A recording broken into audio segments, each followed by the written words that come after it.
Ողջույն հարգելի հետևորդներ, եթերում ABC լուրերն է, ես Գարուն Թեֆյանն եմ, կարևոր է նախ համառոտ։ Լարված վիճակ ազգային ժողովում թիրախը կրկին լրատվամիջոցներն են, ինչու է ջղաձգվել իշխանական պատգամավորը։ Մյուս անգամ հանձնաժողովի նիստի ժամանակ չհամարձակվեք խոսակ պատգամավորի հետ։ Այ քեզ բան։ Նա դուրս եկեք։ Էցե շո՞վ է իրավունք տվել առհասարակ հանձնաժողովի նիստի ժամանակ պատգամավորին արձագանքել։ Պարոն Ալեքսանյան, խնդրում եմ մի վարքյան։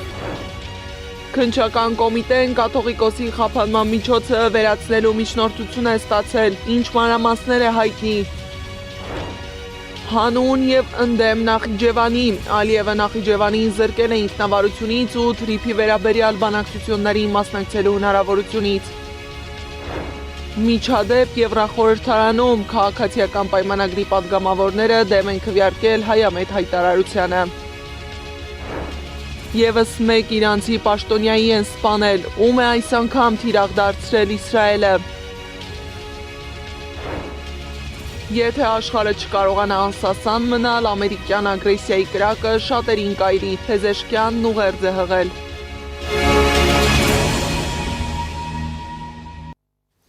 Ուժային կառույցների ղեկավարներն ազգային ժողովում էին, ընթանում էր Պաշտպանության հանձնաժողովի նիստը։ Նախարարները ներկայացնում են կառավարության ծրագրի կատարման առաջընթացի 2025 թվականի զեկույցը։ Ըստ իշխանականների, բոլոր դրական փոփոխությունների առանցքում խաղաղությունն է։ Օրինակ, Պաշտպանության նախարար Սուրեն Պապիկյանը համոզված է, սահմանին 2025-ին պահպանվել է հարաբերական կայուն օպերատիվ իրադրություն, ինչը պայմանավորված է նաև 2025 թվականի օգոստոսի 8-ին Վաշինգտոնում Հայաստանի ու Ադրբեջանի միջև խաղաղության և միջպետական հարաբերությունների հաստատման մասին համաձայնագրի նախաստորագրմամբ։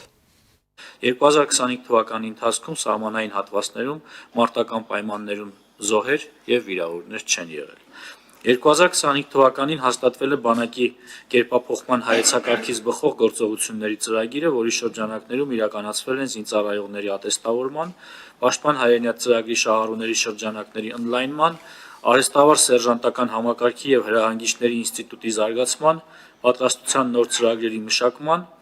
զինված ուժերի կազմակերպչական և հաստիքային կառուցվածքի բարելավման, ինժեներական սարքավորման և ամրացված շրջանների կառուցման և այլ աշխատանքներ։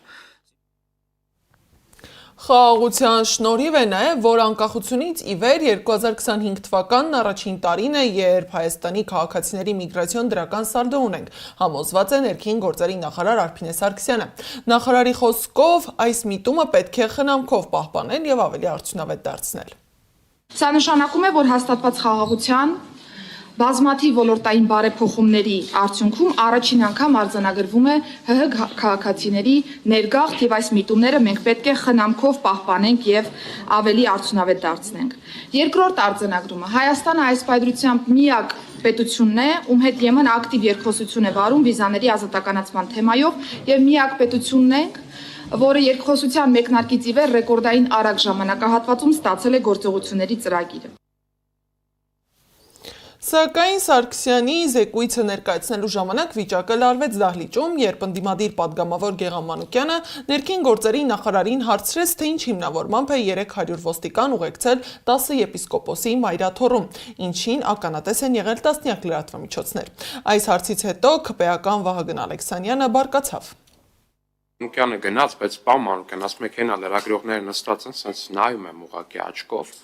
1, 2, 3, 4, 5, 6, 7, 8, 9, 10, 11 լրագրողա նստած, 11-ից մենակ մեկնա նեյտրալ լրատվականի ներկայացուցիչ։ Ֆակտոր TV ներկայացուցիչ։ Մնացածը ընդդիմադիր ուղղվածության լրատվականներ են։ Պարոն Ֆարաջան, մյուս անգամ հանձնաժողովի նիստի ժամանակ չհամարձակվեք խոսակ պատգամավորի հետ։ Այ քեզ բան։ Նա դուրս եկեք։ Էցե շո՞վ է իրավունք տվել առհասարակ հանձնաժողովի նիստի ժամանակ պատգամավորին արձագանքել։ Պարոն Ալեքսանյան, խնդրում եմ մի վարքյան։ Պարոն Ալեքսանյան, մի վարքյան, առանց որևէ բանի, հարգելի լրագրողներ, դուք ընդամենը լսեք։ Շատ բան է։ Պարոն Ալեքսանյան։ Ես չգիտեմ այդ ձեզ ով ասել, որ դուք կարաք ազգային ժողովի նիստի ժամանակ պատգամավորին արձագանքել։ Հա, կարող։ Պարոն Ալեքսանյան։ Դա իմ գնահատականն է, ձեր Պարոն Ալեքսանյան։ վիրավորանք չի կամ բան չի։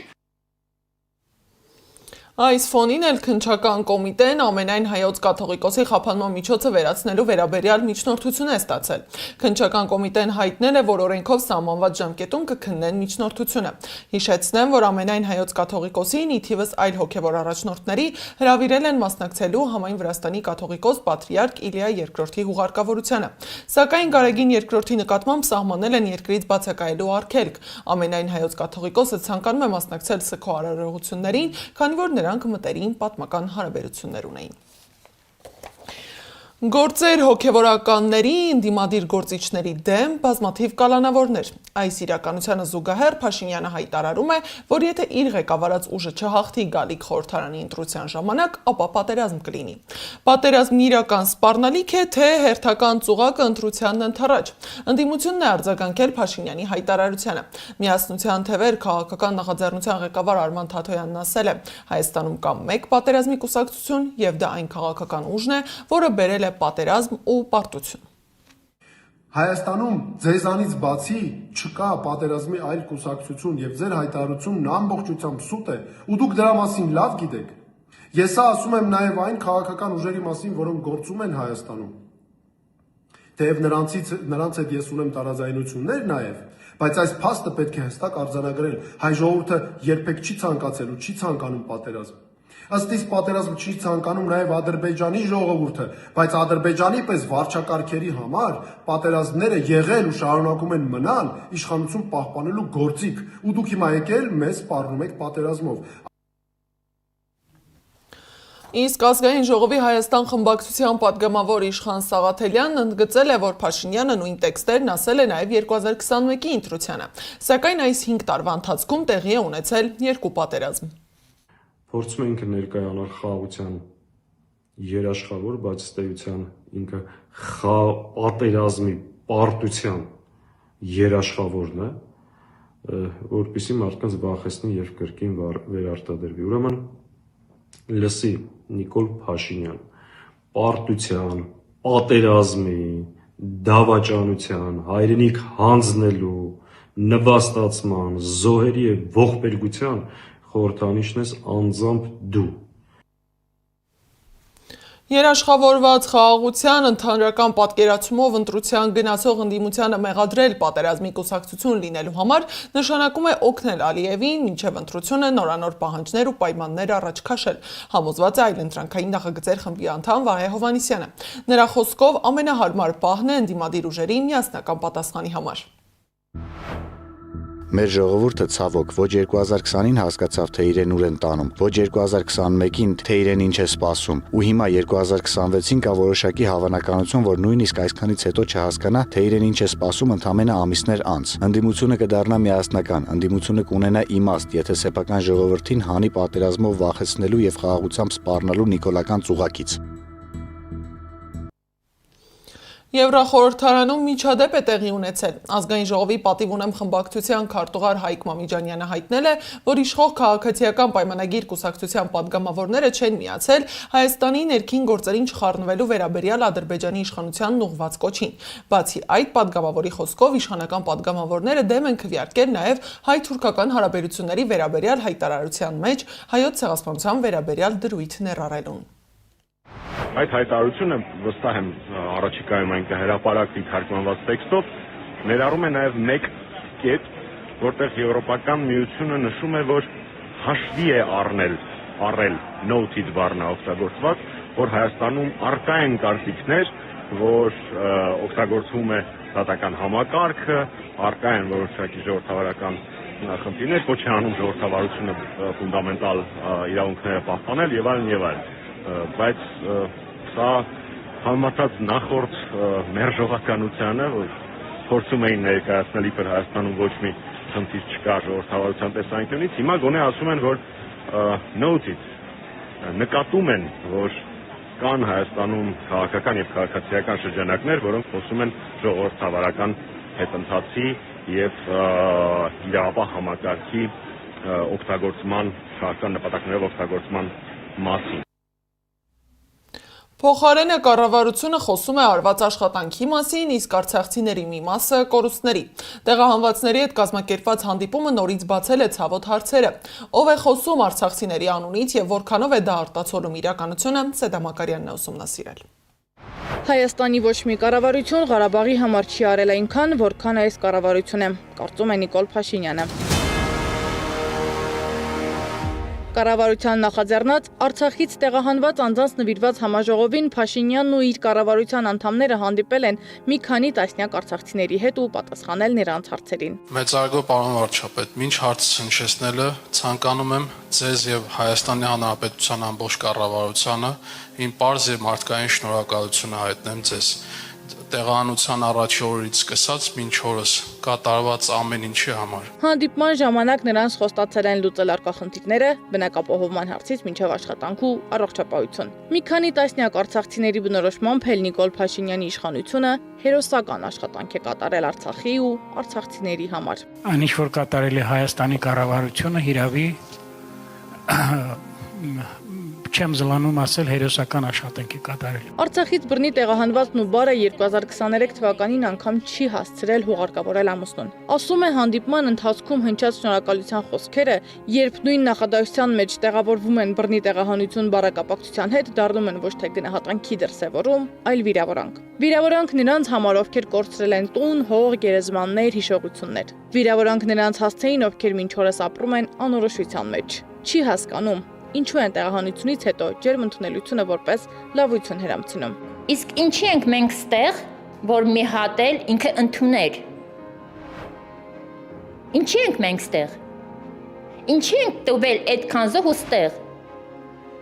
Կամ ինչի չպետք է ընդուներ։ Մեր հայրենիքն այլ է, ինքը չի ընդունել։ Մենք մեր հայրենիքում ենք։ Արցախից բռնի տեղահանվածների համար կազմակերպված հանդիպմանը իշխանության ներկայացուցիչների հետ մի քանի տասնյակ մարդկանց ներկայությունը ներկայացվել է որպես ամբողջ արցախահայության ձայն։ Մինչդեռ վերջին երկու պատերազմներում եղբայրներին, հորն ու ամուսնուն կորցրածն ու բառն ընդհանրապես շնորհակալ չէ այս իշխանությանը։ Ըստ նրա, ոչ ոք նրանց իրավունք չի տվել վերաշարադրել ցավի եւ հայրենիքի կորստի պատմությունը իշխանությանը հաճոյանալու համար։ Ինչի համար շնորհակալ լինեմ։ Կորսված ապագայի մորթված անորոշ ներկայի թե արյունոտ անցյալի ինչի համար շնորհակալ լինեմ։ Այս ամենից հետո սոցիալական ցանցերում ու հանրային դաշտում հնչող արձագանքը կոշտ է։ Արցախցիները բացահայտ ասում են՝ մեր անունից մի խոսեք։ Նրանք չեն ընդունում, որ իրենց ողբերգությունը օգտագործվի որպես քաղաքական վահանակ կամ արդարացման գործիք։ Ինչու է այդ հանդիպումը հիմա կազմակերպվել։ Ինչու են հիմա խոսում արցախցիների իրավունքների մասին, ինչու այնտեղ չեն եղել մարդիկ, ովքեր իսկապես կխոսեին իրական խնդիրների մասին։ Ինչուների անվերջանալի շղթա է կազմել Սաիդա Պողոսյանը։ Շատ դժվար է արցախցիներին տեսնել ինչ կարգավիճակում են ապրում եւ երեք լսած մեր արցախցիների շնորհակալությունները պարոն վարչապետ, հարգելի նախարարներ, իսկ որտեղ եք դուք 5-6 տարի շարունակ, երբ որ արցախցին իր ամենօրյա հացի խնդիրն է փորձում լուծել։ Եվ ինչու հենց այսօր ընտրություններից մոտավորապես 80 օր է մնացել, իրենք հանդիպումներ են կազմակերպում արցախցիների հետ։ Ինչուների շարան ունի նաև Արցախի նախկին պետնախարարը Արտակ Բեգլարյանը չի հասկանում ինչու են իրենք թիրախ դառնում, երբ 1 տարի առաջ էին խոսում առկա խնդիրների մասին, իսկ հիմա դրանց լուծման մասին խոստումներ են տալիս իշխանականները։ Պարոնայք ու տիկնայք պաշտոնյաներ, ձեր բոլոր ծրագրերն ու ջանքերը ձախողվելու են։ Քանի դեռ անկեղծ սրտացավ ու արհեստավարժ կերպով չեք ապահովում այդ ծրագրերի ներառականությունն ու հարգանքը Արցախի ժողովրդի իրավունքների ու ինքնության հանդեպ, որը հակասում է ձեզնից շատերի արժեհամակարգին, քաղաքական փիլիսոփայությանը եւ կառավարման սկզբունքներին։ Զրուցակիցներս ասում են, իրականությունը չի փոխվում հայտարարություններով, չի փոխվում այն փաստը, որ մարդիկ զրկվել են իրենց հայրենիքից եւ չի կարելի լինել շնորհակալ այն բանի համար, ինչի հետևանքով խորտակվել են տասնյակ հազարավոր կյանքեր։ Այս ամեն ինչը շղարշ է, որ փորձում է ընտրություններից առաջ վարչապետը հրամցնել մեզ բոլորիս։ Մենք աչալուրջ ենք, այսպիսի բաներով արցախցիներին հնարավոր չէ շոյել, փաղաքշել կամ այլ առաջարկներով շահել իրենց վստահություն է։ Իսկ Հայաստանի իշխանությանը շնորհակալություն հայտնած Վահե Հարությունյանը տեղահանությունից հետո պաշտոն է ստացել Արագածոտնի մարզպետարանում, մարզպետի խորհրդականն է։ Իշխանության աշխատանքը գնահատող մյուս անձն էլ ըստ տարբեր օգտատերերի գրառումների ծնունդով Արցախից է, սակայն վերջին 30 տարին չի ապրել այնտեղ։ Ավելին, նոր է ազատ արձակվել բանտից։ Սեդա Մակարյան, Էդիկ Մալաքյան, Աշոտ Բարբարյան, ABC Media։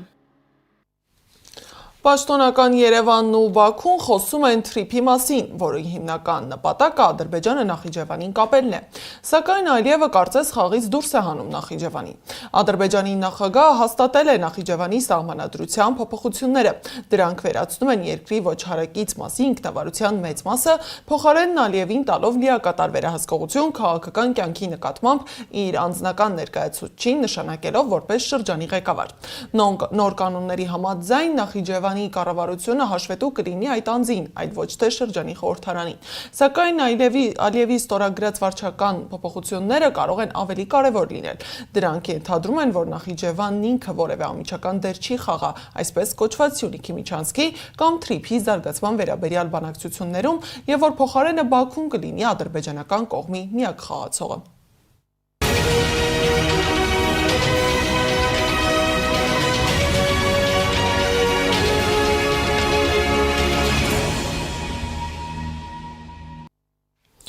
Իրանը հայտնել է Իսլամական հեղափոխության պահապանների կորպուսի գեներալ եւ խոսնակ Ալի Մոհամմադ Նայինիի սպանության մասին։ Իրանի նախագահ Մասուդ Փեզեշքյանն էլ գրել է, որ սիոնիստական ռեժիմի բնույթը պետական ահաբեկությունն է։ Սակայն ԱՄՆ-ի ագրեսիան Իրանի դեմ եւ նահատակված առաջնորդի սպանությունը միջազգային վեճերում ստեղծում են նոր նախադեպ, որը կոչնչացնի համաշխարհային իրավական նորմերը։ Նա հավելել է, որ եթե աշխարհը չկարողանա անսասան մնալ, այդ ագրեսիայի կրակը շատերին կայրի։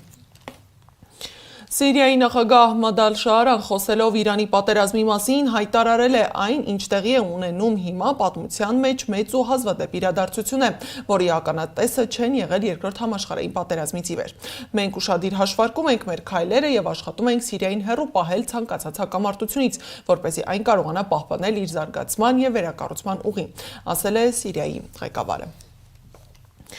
Իրանի հարձակումները վերացրել են Քաթարի հեղուկացված բնական գազի արտահանման հզորությունների 17%, ինչը հանգեցրել է տարեկան մոտ 20 միլիարդ դոլարի կորստի եւ սպառնում է դեպի Եվրոպա ու Ասիա մատակարարումներին։ Քաթար Էներջիի գործադիր տնօրեն եւ էներգետիկայի հարցերի պետնախարար Սաադ Ալ-Քաաբին ասել է, որ աննախադեպ հարվածների պատճառով վնասվել են Քաթարի 14 հեղուկացված բնական գազի գնացքներից 2-ը եւ գազը հեղուկի վերածող 2 օբյեկտներից մեկը։ Միջազգային լուրերը ռեպորտաժում։ Պատերազմի հետևանքով Իրանն ավելի թույլ է դարձել, քան երբևէ, հայտարարել է Իսրայելի վարչապետ Բենյամին Նեթանյահուն։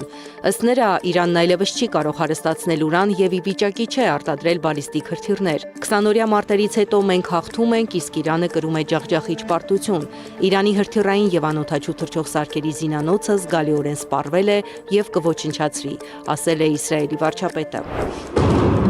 Իսրայելը չի ստիպել Միացյալ Նահանգներին գործողություններ ձեռնարկել Իրանի դեմ, հայտարարել են Միացյալ Նահանգների կենտրոնական հետախուզական վարչության տնօրեն Ջոն Ռեդկլիֆը եւ ազգային հետախուզության տնօրեն Թուլսի Գաբարդը։ Իրանի արտաքին գործերի նախարար Աբբաս Արաղչին էլ Ալ Ջազիրային տված հարցազրույցում հայտարարել է, որ տարածաշրջանում ծավալված պատերազմի համար պատասխանատու է Միացյալ Նահանգները։ Այս պատերազմը մեր պատերազմը չէ, սա ամերիկացի ժողովրդի պատերազմը չէ, ոչ էլ տարածաշրջանի պատերազմը։ Սա Ամերիկայի պատերազմն է, պատերազմ, որն ընտրել է Միացյալ Նահանգները, ասել է Արաղչին։ Այս պատերազմի հիմնական պատասխանատուն, որը մեր տարածաշրջանը ներքաշել է աննախադեպ ճգնաժամի մեջ, Իսրայելն է։ Այս հայտարարությունն էլ արել է Թուրքիայի արտգործնախարար Հակամ Ֆիդանը։ Անհրաժեշտ է վերականգնել վստահությունը, որը ցավոք փլուզվել է այս ագրեսիայի պատճառով, ասել է Քաթարի վարչապետ Մուհամմադ բին Աբդուլ Ռահման Ալ-Թանին։ Մենք պետք է հիշենք, որ վերջի վերջո գտնվում ենք նույն աշխարհագրական տարածքում։ Մենք նաև պատմություն ունենք իրանցի ժողովրդի հետ եւ չենք ուզում, որ նման թշնամանք լինի իրանցիների եւ քաթարցիների կամ տարածաշրջանի ժողովուրդների միջև, ասել է նա։ $200 միլիարդ եւ այս թիվը կարող է փոխվել։ Վատ տղաներին սպանելու համար գումար է հարկավոր, հայտարարել է Պենտագոնի ղեկավար Փիթ Հեքսեթը։ Մեզ պետք է պատշաճ ֆինանսավորում, ասել է նա։ Աշխարհը, Մերձավոր Արևելքը, մեր անշնորհակալ դաշնակիցները Եվրոպայում եւ նույնիսկ մեր սեփական մամուլի որոշ ներկայացուցիչներ պետք է մի բան ասեն Թրամփին՝ շնորհակալություն, ասել է Պենտագոնի ղեկավարը։ Իդեպ վերջին օրերին Միացյալ Նահանգների պաշտոնյաներն անհայտ անօդաչու թռչող սարքեր են նկատել Վաշինգտոնում գտնվող ռազմաբազայի վրա, որտեղ բնակվում են Միացյալ Նահանգների պետքարտուղար Մարկո Ռուբիոն եւ Պենտագոնի ղեկավար Փիթ Հեքսեթը, գրում է The Washington Post-ը։ Միջադեպը պաշտոնյաներին դրդել է քննարկել Ռուբիոյի եւ Հեքսեթի տեղափոխման հարցը։ Միացյալ Նահանգների նախագահ Դոնալդ Թրամփը սպառնացել է պայթեցնել Իրանի խոշոր գազային հանքավայրը, ԱՄՆ-ի դաշնակից Քաթարի վրա կրկին հարձակվելու դեպքում։ Նախորդին Իսրայելը հարվածել էր Իրանի հարավային Փարս հանքավայրի, աշխարհի ամենամեծ բնական գազի հանքավայրի իրանական հատվածին։ Հարվածից հետո Թեհրանը պատասխանել էր պատճառելով մեծ վնաս։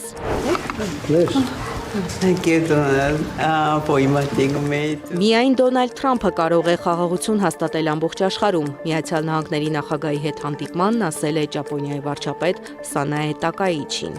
Զարա Սարգսյան, Աշոտ Բարբարյան, ABC Media։